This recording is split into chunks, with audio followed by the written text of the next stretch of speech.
একটা জরুরি পরীক্ষার ফিজ কিংশুকদা দিয়ে দিল। চাকরিটা পাওয়ার পর যখন সেই ফিজের টাকা আমি ওনাকে ফেরত দিতে গেলাম, তুমি জানো উনি আমায় কি বললেন? উনি বললেন, তোমার নিজের বাবা কাকা হলে এই টাকাটা ফেরত দিতে পারতেন।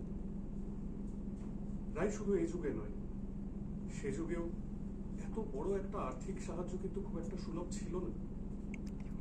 এমনই মানুষ ছিলেন কিংশুকদা, সবার কথা ভাবা, সবার জন্য করা।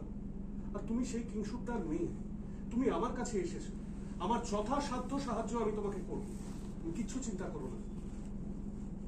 আমার সেই বাবারই মান সম্মান মিশে যেতে বসেছে। তাহলে আমি আমার পরিবার, আমাদের সবাইকে একটা মিথ্যা অপবাদের কলঙ্ক সারা জীবন বয়ে নিয়ে বেড়াতে হবে।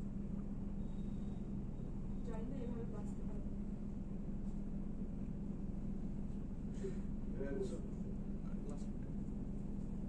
জানি না এইভাবে বাঁচতে পারবো কি। সে কি এইভাবে বলছো কেন? আচ্ছা রাইট, তুমি আমাকে পুরো ঘটনাটা একবার একটু গুছিয়ে বলো তো।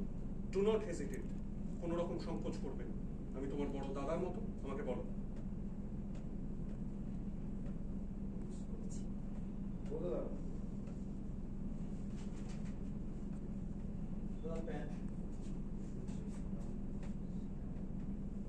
তুমি প্রশ্ন করবে রঞ্জন?